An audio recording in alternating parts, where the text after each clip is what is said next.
In the last class, we did till allowances. Yes, allowances we did. Today we will start benefits, benefits and incentives. For those of you what are you doing on phone, keep it down. Benefits and incentives. Benefits and incentives में देखिए, the role of human resource has changed. The role as human resource has changed from the time when human resource management was merely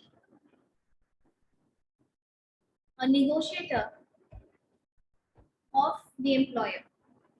Human resource management was just HR was just a negotiator of the employer who would negotiate on behalf of the organization regarding salary, and rest will do the paperwork. But the role of human resource has changed a lot from then till now. Now, human resource is considered to be the intellectual capital of an organization.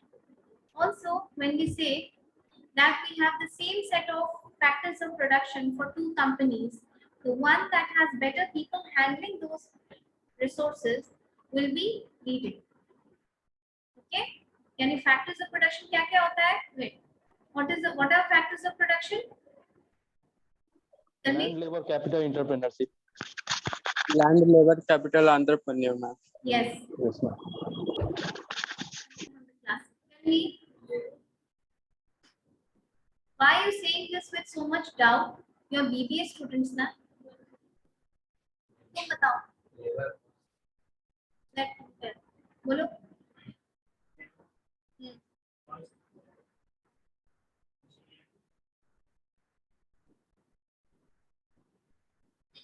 Transport. ये factors of production है. आप economics पढ़ रहे होंगे I guess.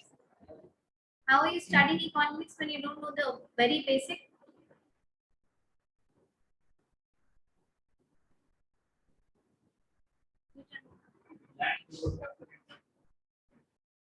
These are the factors of production. One factor you said labor, land, labor, capital, and entrepreneurship. So for two companies, if they have the same set of factors of production, the one that has better manpower, better intellectual power, better intellectual capital will be excelling more with the same factors of production. And this is the reason why it is said that machine is not important, man behind machine is important. ठीक है? इसीलिए benefits का जो primary purpose होता है वो होता है ऑर्गेनाइजेशन में वेलफेयर. ये हमेशा याद रखिएगा. सैलरी में जो बेसिक सैलरी है वो तो मॉनेटरी पार्ट है, फिक्स्ड है, देना है. अलाउंसेस है वो मॉनेटरी पार्ट है, वेरिएबल है पर फिर भी बनता है तो वो ऑर्गेनाइजेशन में आपको देना है. But talking about benefits, benefits भी दो तरीके का होता है. एक statutory benefits. What are statutory benefits? Okay, बोलो. What are statutory benefits? हाँ, इसी को कहते हैं. Statutory benefits means जो गवर्नमेंट ने बोला है, जो लॉ में लिखा है. जैसे वैसे हाँ, पीएफ और इंश्योरेंस, ईएसआई. हाँ, तो वो सोशल सिक्योरिटी में लिखा जो आएगा. हाँ, workman compensation is also kind of. हाँ, सोशल सिक्योरिटी में पढ़ाए थे ना सब चीज. तो वो सारे बेनिफिट्स जो कि रिटन है, लॉ में है, एम्प्लॉयर को वो ऑब्लिगेशन है कि देना है. But on the same side there are other benefits also which are not mentioned in law. These are known as non-statutory benefits. These benefits are something which are just good to have in the organization. आप इसको ऐसे समझिए कि आप college आते हैं, ठीक है? कॉलेज में बहुत तरीके का स्टूडेंट एक्टिविटीज होता है. कभी रिपोर्ट सबमिशन होता है, कभी कुछ है, कभी चार्ट पेपर मेकिंग है. तो आपको क्या होता है, आपको हमेशा स्टेशनरी की चीजों की जरूरत पड़ती रहती है. रिपोर्ट बनेगा या कॉलेज का फॉर्म भरा जाएगा या कुछ वैसा होगा जिसमें आपको बहुत ज्यादा फोटोकॉपी वगैरह की जरूरत पड़ने लगती है तुरंत. होता है ना? see, you're doing without any stationery shop nicely also. But is it not good to have कि अगर यहाँ नीचे रिसेप्शन पे एक स्टेशनरी शॉप भी हो जाए? अच्छा होगा ना? आपका जितना बेनिफिट्स होगा, जो भी आपके लायक कॉपी है, फोटो कॉपी है, जेरोक्स है, चार्ट पेपर है, फाइल है, जो चीजें चाहिए होंगी वो आप नीचे से कलेक्ट कर लेंगे. What if there are many people here who live in hostels? Hostel में रहते हैं ना आप में से बहुत सारे लोग. What if there is a small canteen downstairs? You're doing without canteen. Yes. तो बिना कैंटीन के भी अच्छे से सब कुछ चल रहा है. लेकिन बेनिफिट का मतलब है कि कुछ ऐसा जो एक फैसिलिटी के तौर पे आपको लगे और वो एकदम घर जैसा खाना बनाए.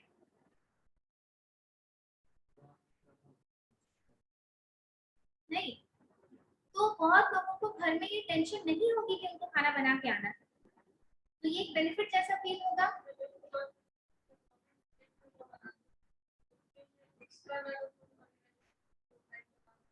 तो गवर्नमेंट जो एक्स्ट्रा में प्रोवाइड करा, गवर्नमेंट के अलावा जो एक्स्ट्रा में प्रोवाइड किया जाता है वो एम्प्लॉयर की अपनी मर्जी होती है. वो दे भी सकता है और नहीं भी दे सकता है. अगर वो नहीं दे तो उसके लिए आप कुछ बोल नहीं सकते. आप लड़ेंगे उस चीज के लिए जो लीगल है, जो कंपनी के, जैसे कि this organisation. Okay, just talk about this organisation. Defence का एग्जांपल बताइए. Very good.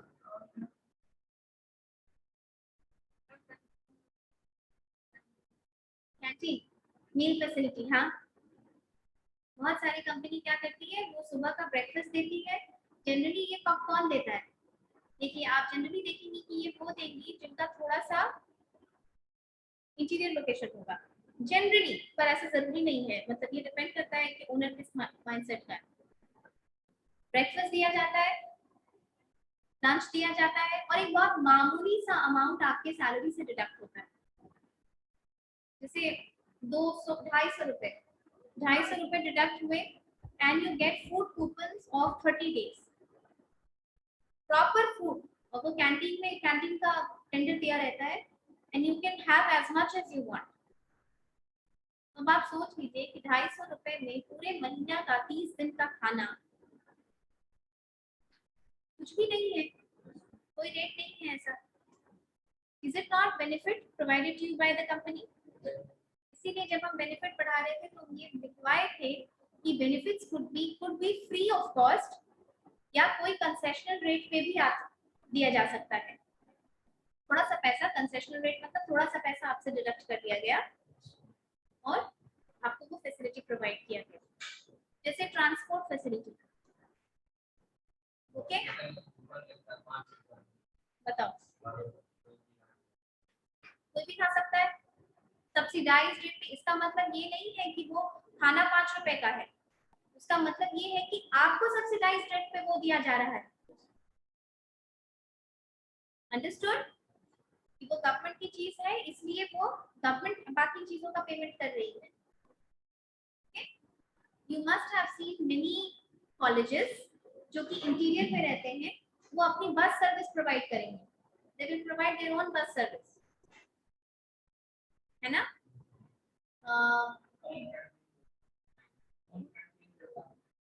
जोर से बोलो. हाँ, लेकिन यहाँ टेंडर दे करके भी काम होता है. काफी पैसों का टेंडर दिया जाता है. ये काम हुआ.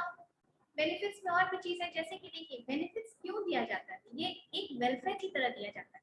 आपको ये फील हो कि आपको वैल्यू किया जा रहा है ऑर्गेनाइजेशन में. You are important to the organisation. मान लीजिए आप और आपके फ्रेंड आप कंपनी ए में काम करते हैं और वो कंपनी बी में काम करता है. दोनों ने सेम सैलरी पे ज्वाइन किया. 30,000 आपको मिल रहा है और 30,000 उसको मिल रहा है. लेकिन जब आपको कंपनी स्विच करने का मन करेगा तो आप एक पल के लिए ये सोचेंगे कि आपको क्या क्या बेनिफिट्स है इस ऑर्गेनाइजेशन में. पैसे के अलावा नॉन मॉनेटरी बेनिफिट्स भी बहुत बड़ा बेनिफिट्स होता है. जैसे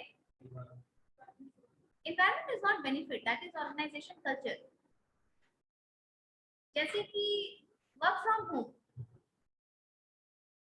देखिए कोविड में वर्क फ्रॉम होम एकदम नॉर्मल सी चीज हो गई, ठीक है, कोविड में सबको वर्क फ्रॉम होम ही मिल गया।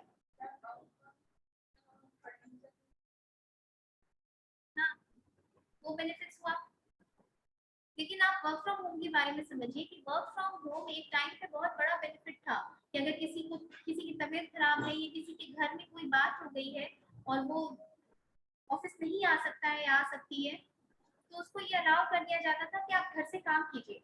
क्या ये इतना बड़ा बेनिफिट नहीं है? आपका एक्सीडेंट हो गया है, आपको डॉक्टर ने बेड रेस्ट बोला है, आप एक लेवल के ऊपर मेडिकल लीव नहीं ले सकते और आप फिट हैं लेकिन आप ऑफिस नहीं आ सकते, आप अपने बेड पे बैठ के काम कर सकते हैं। In that case, work from home is a boon. Flexible working timing is a boon. Yes, ma'am. Mandatory नहीं है कि आप 10 बजे लॉगिन किए और आपको 6 बजे ही लॉग आउट करना है। आप अपने अकॉर्डिंग लॉगिन कीजिए, मुझे काम खत्म चाहिए, ये बहुत इंपॉर्टेंट है। ये सब आप as a woman you can understand कि वर्किंग मदर्स को, जिनको घर की रिस्पांसिबिलिटी या बच्चों की रिस्पांसिबिलिटी होती है, न्यू मदर्स को, उनके लिए कितना बड़ा बेनिफिट होता है वर्क फ्रॉम होम। तो फ्लेक्सिबल टाइम भी बोल सकते हैं मैम। बोलो। मैम फ्लेक्सिबल टाइमिंग भी बोल सकते हैं, अपने हाँ, अनुसार जब मन तब हम उसको करके, यस काम बस होना चाहिए। यस मैम बेनिफिट में इसका आप एग्जांपल भी दी थी, फ्लेक्सिबल टाइमिंग। यस। और बेनिफिट्स में क्या होगा? कंपनी अपना कैब प्रोवाइड कर रही है। मान लीजिए आपके फ्रेंड को कैब प्रोवाइड नहीं किया जा रहा है, तो आप ये सोचेंगे ना कि जो कैब प्रोवाइड किया जा रहा है वो ट्रांसपोर्ट हमको फ्री ऑफ कॉस्ट मिल रहा है। अगर हम ये कंपनी छोड़े तो वो उतना पैसा हमको अपने पॉकेट से देना पड़ेगा। ये बेनिफिट्स है। बेनिफिट्स में और क्या क्या आता है? जैसे जैसे देखिए, आईटी कंपनीज वगैरह, उन लोगों को प्रोजेक्ट मिलते रहते हैं और वो प्रोजेक्ट सबमिट करते रहते हैं, कंप्लीट करते हैं। तो मैनेजर क्या करता है कि once you are done with your project, they take you for team lunch, party, picnics. आप ये सुने होंगे कि टीम की तरफ से लेके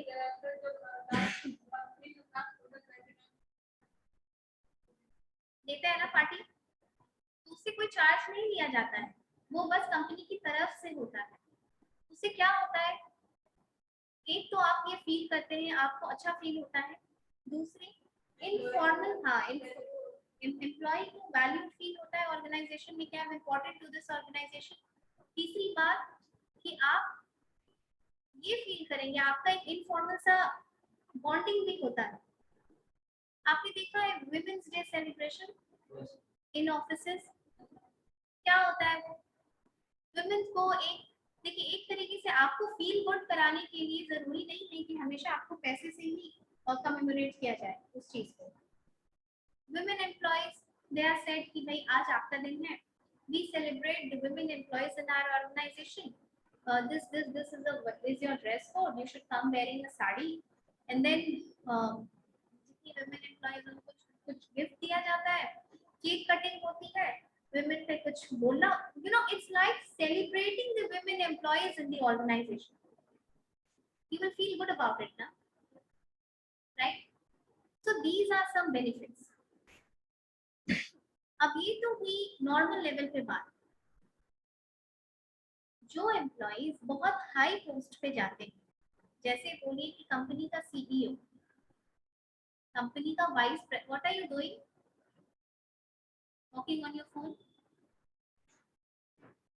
कंपनी का वाइस प्रेसिडेंट, कंपनी का सीईओ, जिनकी ऑलरेडी सैलरी 70 लाख से ऊपर, करोड़ों रुपए की सैलरी होती है उनकी, क्या आपको लगता है कि उनकी सैलरी में 5 लाख रुपए का आप इंक्रीमेंट दे देंगे तो उनको कोई फर्क पड़ेगा? पड़ेगा क्या? कुछ नहीं फर्क पड़ेगा। नो मैम, जब ऐसे करोड़ों में उनको कैसे रिटेन किया जाए organisation, because they are the thinking brain of the organisation. ऐसे कंडीशन में उनको कैसे रिटेन किया जाए? बेनिफिट्स देके रिटेन किया जाता है। जैसे उनके लिए कैसे बेनिफिट्स डिजाइन किया जाता है? Companies car, free companies car with a chauffeur, with a driver, official driver is called chauffeur. You can use the company car for your own personal use also. आप उसको पर्सनल यूज के लिए भी company की गाड़ी use कर लीजिए। Airline tickets for some paid vacation.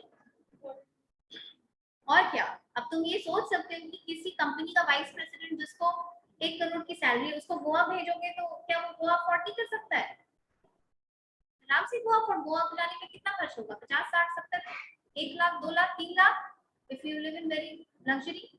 So they are saying something to like Europe का 15 दिन का ट्रिप, ये सब कॉस्टली जगह है।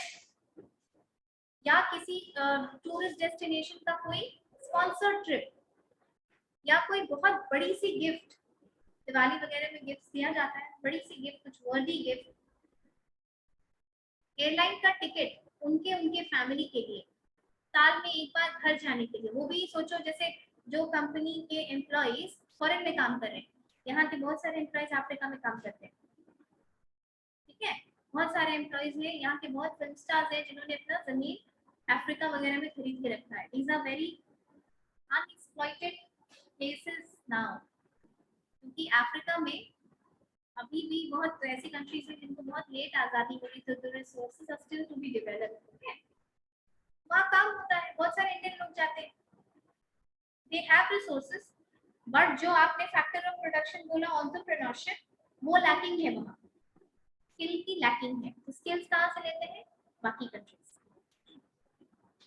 तो इंडियंस बहुत बड़े बड़े पोस्ट पे वहाँ पे भी काम करते हैं, ठीक है। So these Indians, they are given by the company free airline tickets for 4 units, husband, wife, and 2 children, or wife if the wife is working, for her husband and 2 children, to and fro. 4-5 lakh का तो सिर्फ ticket ही हो जाएगा।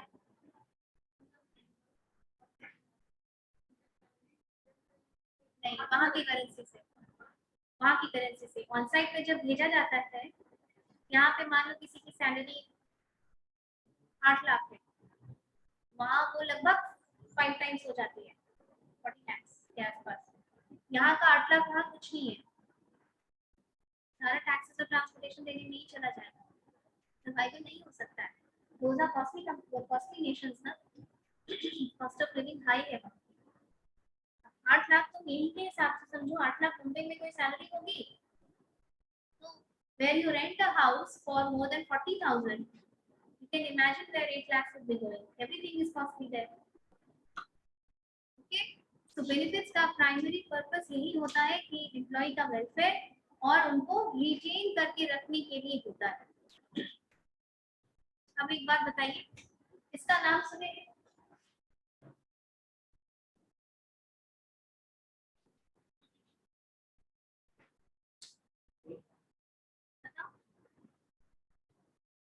Employees, online students, what I've written on board, does any one of you know?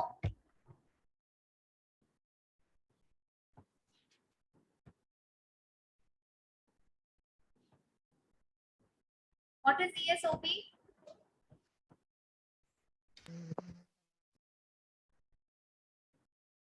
Ma'am employ stock option plan, ma'am इसके बाद ma'am आप flexible benefit plan बताई थी, उससे पहले इसको बताई थी ma'am employ stock option plan ESOP, This is और उसके बाद मैम फ्लेक्सिबल बेनिफिट प्लान आप बताई थी 2 टर्म।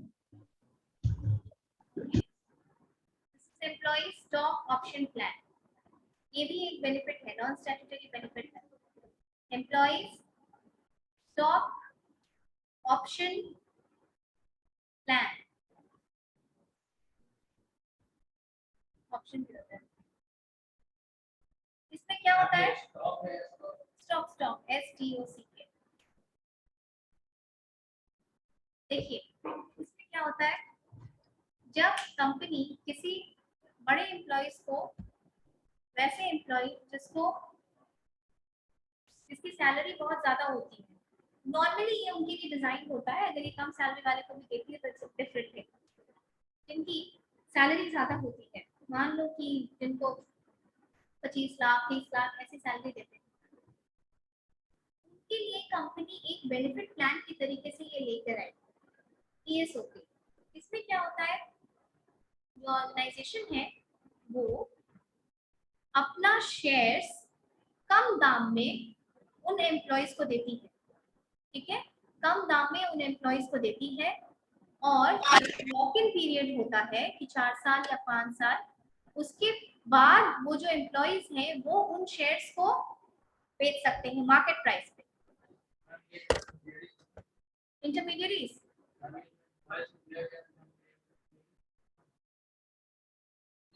देखो वो रिटेन भी कर सकते हैं, दे कैन रिटेन इट, लेकिन एक मिनिमम लॉक इन पीरियड इसलिए दिया जाता है, मान लो कि तुम एम्प्लॉय को ज्वाइन कराए, लॉक इन पीरियड नहीं होगा तो 2 महीने के बाद अगर बूम करेगा तो वो बेच देगा।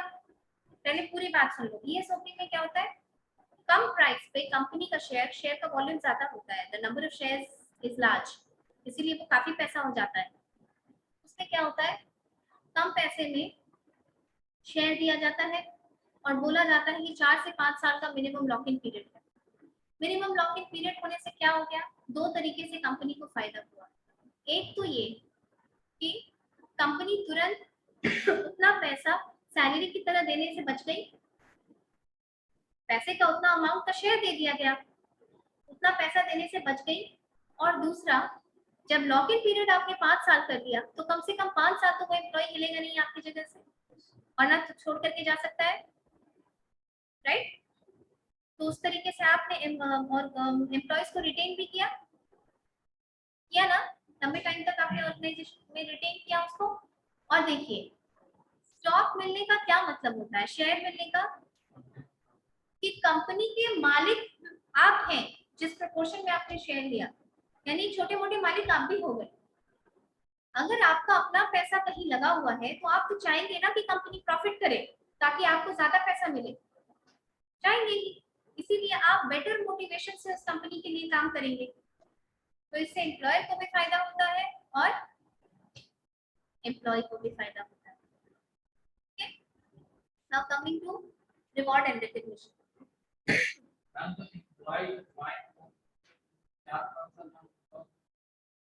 स्टॉक में लॉक इन पीरियड माने उसके पहले तुम शेयर्स नहीं बेच सकते हो,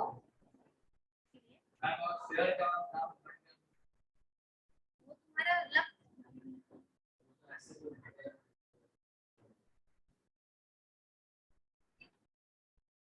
Okay, now come to rewards and recognition. Reward and recognition is since motivation is an individual behavior. OB में I've taken your motivation class now. Remember आपका मोटिवेशन का क्लास लिए थे हम, मैस्लो की थ्योरी पढ़ाए थे। मैस्लो की थ्योरी का जो लेवल है क्या क्या है बताइए। Don't say psychological need, every class this is, हाँ साइकोलॉजिकल तो मेंटल लेवल पे चला गया, फिजियोलॉजिकल नीड्स, सेफ्टी, हायरार्की में बोलो, physiological safety, self esteem, self actualisation. Self esteem मतलब सेल्फ रिस्पेक्ट, ठीक है, सेल्फ रिस्पेक्ट। सेल्फ रिस्पेक्ट का मतलब कि आपको वैल्यू किया जा रहा है, you feeling valued in the organisation. If I come to this class and I say internal exams के बाद I come and say कि your handwriting, it was a pleasure reading your handwriting. You write in such a good handwriting. This is recognition. And if I come and say your handwriting is too good, I am giving you 2 extra marks for that. This is reward. Reward monetary होता है, recognition non monetary होता है, लेकिन फिर भी reward और recognition का जिस कंपनी की अच्छी एचआर पॉलिसी होती है ना, वो रिवॉर्ड और रिकॉग्निशन को अपने कॉम्पेंसेशन पैकेज का एक बहुत इंपॉर्टेंट पार्ट मानते हैं, क्योंकि अगर कोई हमारी तारीफ करे तो डेफिनेटली हमको अच्छा लगता है, we feel good about it, we feel good about ourselves, we feel pleasure in the fact that the company is recognising my work and that I am more motivated to work better and better, right.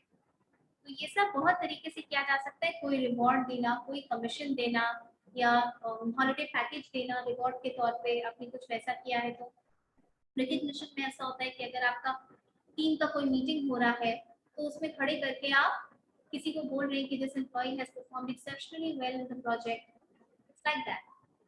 Okay,